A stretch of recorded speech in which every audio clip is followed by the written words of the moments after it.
Welcome back to the channel, ladies and gentlemen. I am Maximiliano Allende. For thousands of years, the ultimate currency of conquest was paid in blood, steel, and boots on the ground. From the phalanxes of antiquity to the massive armored divisions of the 20th century, the fundamental rule of military supremacy was simple. If you want to control a territory, your soldiers must physically stand upon it. But today, we are breathing the air of a tectonic shift in human conflict. The classic military manuals, those ancient doctrines that glorified the sheer mass of infantry and the endurance of thousand-mile marches, are currently being shredded, rewritten, and transformed into relics of a bygone era. Look at the volatile and ever-shifting chessboard of the Middle East, specifically the complex geopolitical theater surrounding the Iranian plateau. When examining how modern superpowers approach a formidable, deeply entrenched regional titan, we witness a terrifyingly cold and calculated evolution. They no longer choose to sow panic with marching battalions or tear up ancient, historic soils with the treads of 70-ton main battle tanks. Instead, the architects of modern war have opted for a doctrine of invisible combat, a symphony of algorithms and stealth, where an enemy's infrastructure can be dissolved before they even see a silhouette in the sky. This brings us to the most critical, high-stakes question of modern military strategy. Why? Why, amidst such an intense geopolitical standoff, does a technological superpower categorically refuse to deploy its ground troops? Why leave the infantry at home when facing a nation armed to the teeth? How does a military force maintain absolute dominance over a battlefield from thousands of miles away without ever touching the dirt? Today, we are going to dissect the anatomy of this new paradigm. We will explore the chilling reality of non-contact warfare, the undeniable trap of complex geographies, and the ultimate obsolescence of traditional combat. So sit back, focus your attention, and join me on a strategic journey that promises to challenge everything you thought you knew about the art of war. To truly understand this strategic pivot, we must first lower our gaze from the stratosphere and look down at the unforgiving reality of the Earth. In the art of war, geography is destiny. And if we look at the topography of the Iranian plateau, we are looking at a natural fortress, a masterpiece sculpted by the gods of geology to repel, trap, and consume invading armies. Let me paint the picture for you. We are not talking about the rolling, traversable deserts of Iraq or the flat plains of Eastern Europe. We are talking about the Zagros and Alborz mountain ranges, colossal, jagged walls of stone that pierce the clouds. For any military planner, this terrain is a nightmare. It is a labyrinth of deep, winding gorges where an elite, heavily mechanized infantry division could be entirely paralyzed by a small, locally raised militia who knows every hidden cave, every blind corner, and every shadow of the valley. In these narrow, suffocating passes, a state-of-the-art armored column ceases to be apex predators and instantly become massive, slow-moving targets for shoulder-fired anti-tank missiles. For a superpower to send a conventional ground invasion force into this geography is not an act of tactical bravery. It is a willing descent into an endless, tactical abyss.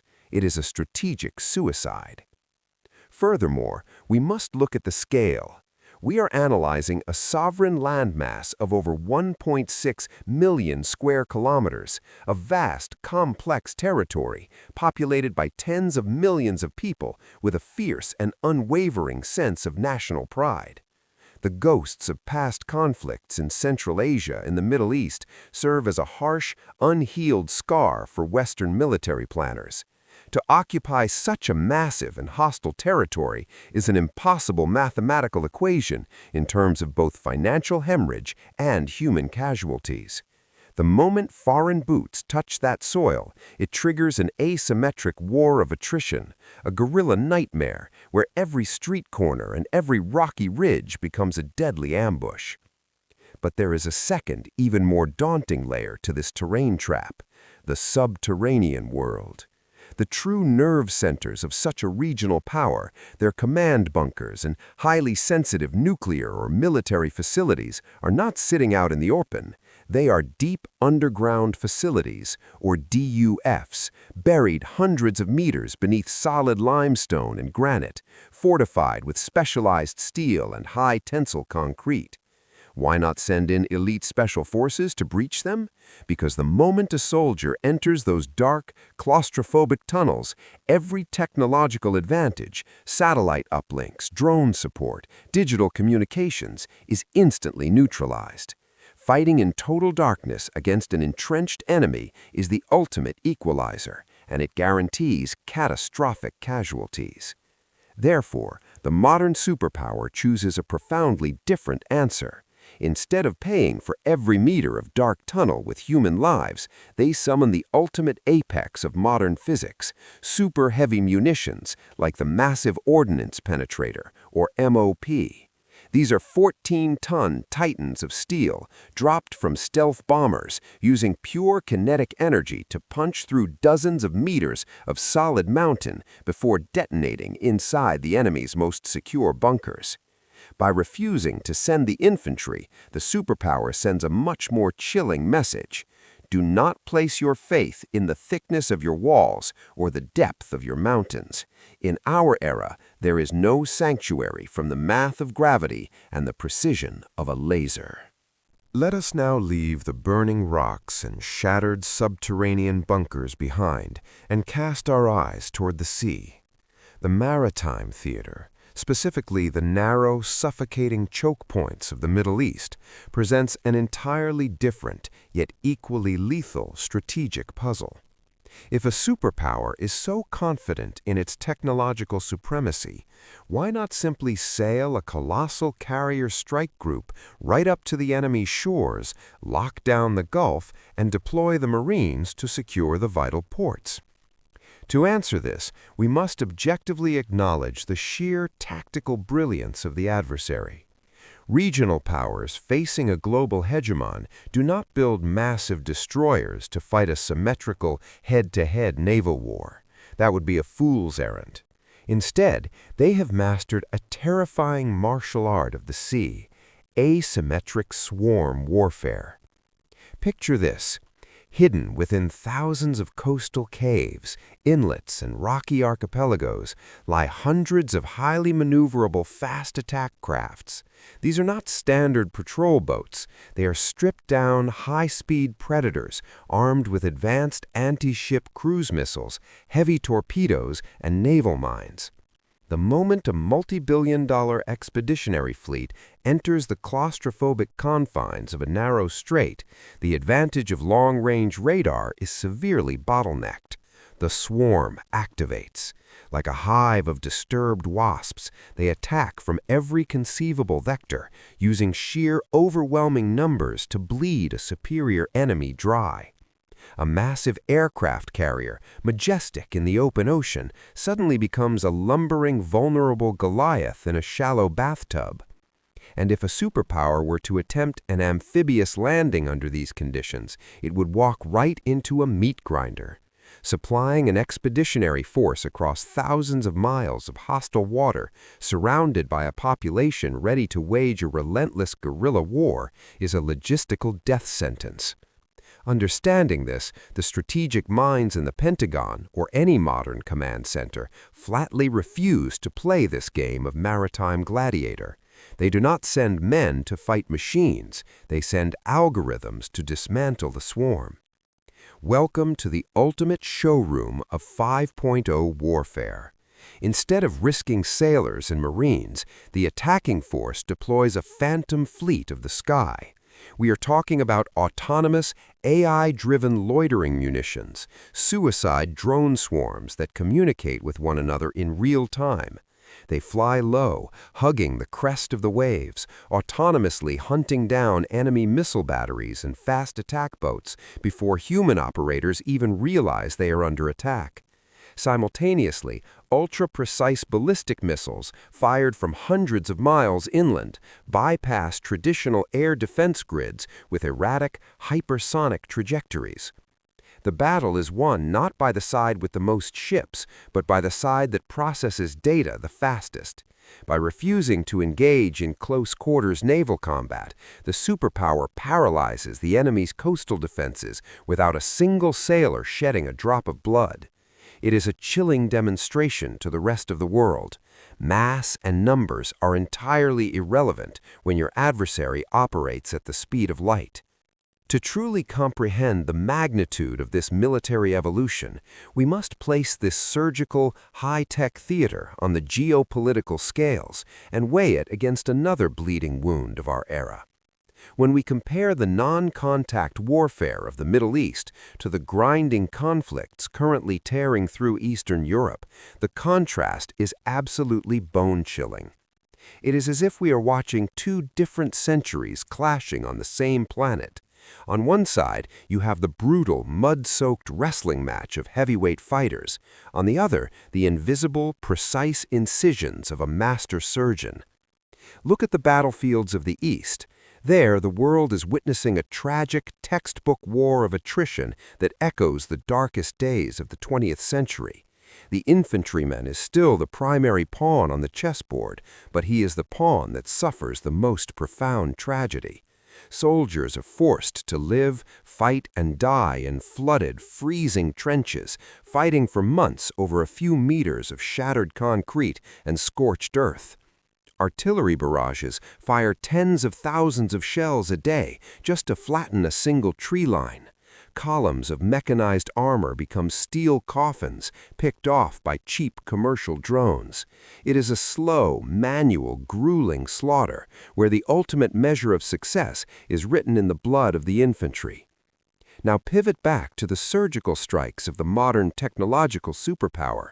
Why would a nation force its young men and women to crawl through the mud when it can dismantle an entire regime from a climate-controlled room a hemisphere away? If the trench warfare of Eastern Europe represents the grim triumph of stubbornness and mass, the surgical warfare we see in these modern strikes is the absolute dominance of quality, stealth, and algorithmic speed. The modern superpower does not need to fire 1,000 artillery shells. They only need to fire one precision missile. That single munition might cost millions of dollars, but it vaporizes a strategic target in an instant, fundamentally altering the battlefield without a single boot touching the dirt. In this new paradigm, the soldier is no longer the tip of the spear, the sensor is. While traditional armies are still trying to upgrade Soviet-era doctrines, the pioneers of modern war are running an entire combat operating system governed by artificial intelligence. There are no convoys to ambush because there are no convoys. The targets are erased before they even hear the roar of the jet engines. This glaring contrast is the ultimate death knell of the archaic doctrines of human waves and sheer steel. It proves that in the 2020s and beyond, the entity that controls time, space, and the electromagnetic spectrum will dictate the fate of the world. The era of the expeditionary infantryman is fading into the shadows, making way for invisible assassins born in high-tech laboratories. But amidst all these blinding lasers, smart bombs, and algorithmic perfection, what is the ultimate goal? Is there any humanity left in the sterile arithmetic of modern war?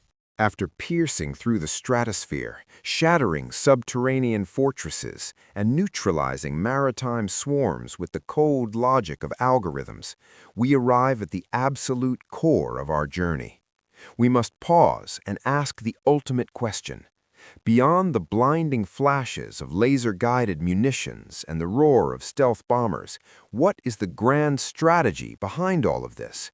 Is this merely a display of industrial muscle, a multi-billion-dollar flex designed to sell weapons? The answer is profoundly more complex. When a global superpower chooses to wage surgical warfare and categorically refuses to deploy its infantry, it is not just executing a military tactic, it is exercising a calculated, strategic form of preservation. Think of a master surgeon. When tasked with saving a patient, a brilliant surgeon does not take a broadsword and hack the body to pieces, which is exactly what a full-scale ground invasion does to a country. Instead, they use a highly focused laser to excise the tumor, whether that tumor is an illicit nuclear weapons program, an extremist command structure, or a rogue military faction, while leaving the host intact. By keeping the infantry at home, the architects of this modern doctrine are actively avoiding the total annihilation of ancient cultures and the tragic displacement of millions of innocent civilians. They do not want a decade-long quagmire. They do not want to see historic, centuries-old cities reduced to pulverized concrete, as we have tragically witnessed in Eastern Europe and elsewhere. They seek a swift, definitive decapitation of the threat, neutralizing the catalyst of war before it can ignite a regional apocalypse. This, my friends, is the harsh but necessary wake-up call for the geopolitical stage of the 2020s. For nations still clinging to the archaic doctrines of human waves, sheer steel, and brute force, the illusion of safety has been shattered. Spending decades digging deeper bunkers and building thicker walls is like a wealthy man hiding his cash under a mattress, completely oblivious to the fact that a hacker thousands of miles away has already drained his bank account. If you do not dominate the aerospace, the electromagnetic spectrum, and the speed of artificial intelligence, your impregnable fortresses are nothing more than modern tombs. But as we stand amidst the conceptual ashes of these shifting tectonic plates of modern military doctrine, we must look deeper into the mirror of our own humanity. Because no matter how brilliant the algorithm, no matter how invisible the stealth fighter, and no matter how precise the missile, war is and always will be the tragic result of human failure. The ultimate lesson we must take away from the death of traditional infantry and the rise of surgical warfare is the true definition of power. Absolute strength in the 21st century is not the ability to massacre millions of your enemy's soldiers. Absolute strength is possessing a sword so unimaginably sharp, so technologically terrifying, and so precise that your adversaries mathematically realize the futility of conflict. True power is the perfection of deterrence. It is the ability to guarantee peace by making the cost of aggression unfathomable.